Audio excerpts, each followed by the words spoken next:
In this guide, I'm going to show you how you can close running apps here on a MacBook Air. Before we do get into this guide, make sure to like the video and subscribe to the channel with all notifications on. It really does help the channel and lets us know that you want more content like this. We'd greatly appreciate it, and if at any point throughout this guide you did have any questions, just ask them down in the comment section below and we can help you out further. I'm going to be doing my best to reply to every single comment down there. There's two different methods. We're going to start with the Command Option Escape method. So go ahead and hit Command Option Escape on your keyboard. It's going to pop up the Force Quit Applications option right here. And you're going to see a list of every single app currently running. Just find the app that you're trying to close. For example, Google Chrome. Select it and then hit Force Quit just like so. The application will instantly close. Another way to do this is through the Activity Monitor. So go ahead and hit Command and Space on your keyboard. This is going to open up the little spotlight search, type in Activity Manager, hit enter, and then of course go ahead and search for whatever application you're looking to close, select it, and then hit this little X all the way up at the very top, just like so, and that'll close the application as well. It really is as simple as that.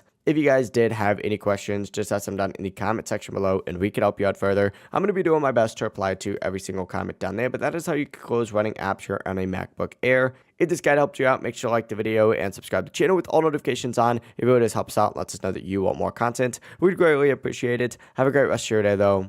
Peace.